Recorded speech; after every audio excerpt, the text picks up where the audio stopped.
It was a quiet summer morning in Romny, a provincial town in northern Ukraine. As Tetyana Prokopenko, a local head teacher, left for work last Wednesday, she told her husband she had to hold some meetings to prepare for the new term. Shortly after 10 o'clock local time she would be dead, together with her deputy, secretary and a librarian. They were all killed by a Russian kamikaze drone which almost completely destroyed their school. She was passionate about that school.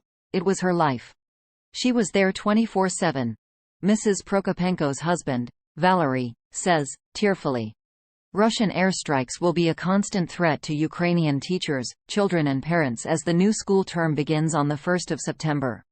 According to Ukrainian authorities, more than 360 educational facilities have been completely destroyed and more than 3,000 damaged during the war with Russia. Russia and Amnesty International have accused Ukraine of setting up military bases at schools, but Kyiv describes these allegations as a campaign of disinformation and propaganda. I swear there were no military there, Valery says of the school in Romny where his wife was killed. Metro turned classroom. To minimize the deadly threat, many pupils will be studying remotely, and it is up to the local authorities to decide whether schooling will be conducted in the classroom or from home. Their decision depends on the security situation in each region, and on whether schools there have bomb shelters.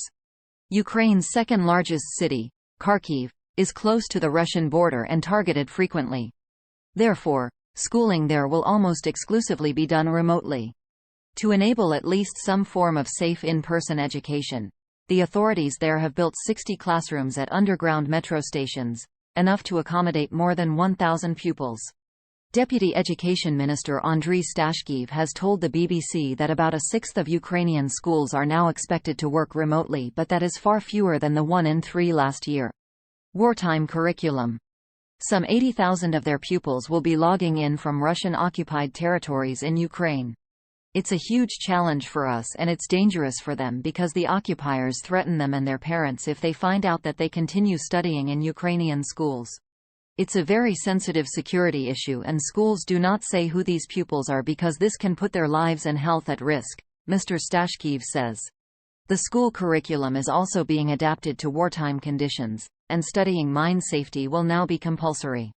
To make the course more accessible for younger children, it features Patron, the famous mine-sniffing dog, who also stars in a cartoon series educating young Ukrainians about the dangers posed by unexploded munitions. Images of the friendly Jack Russell Terrier help create the atmosphere of psychological and mental safety Ukrainian children need. Lesia Yurchishin, a teacher from Kyiv, told the BBC's Ukrainecast podcast. Another feature of the curriculum that has been changed by the war with Russia is the removal of numerous Russian writers last year by Ukraine's education ministry. Disruption caused by the war has had a devastating effect on the quality of education in Ukraine. The UN's children's agency UNICEF says that Ukrainian children are showing signs of widespread learning loss.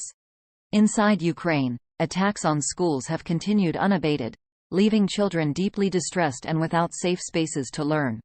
Not only has this left Ukraine's children struggling to progress in their education, but they are also struggling to retain what they learnt when their schools were fully functioning, says Regina de Dominicis, UNICEF Regional Director for Europe and Central Asia.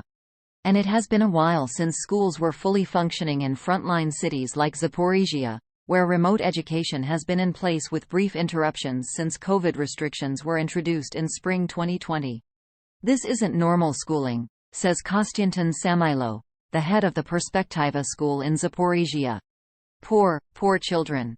They haven't seen proper schooling for 3 years. According to him, distance learning makes it much more difficult to motivate children or to test their knowledge.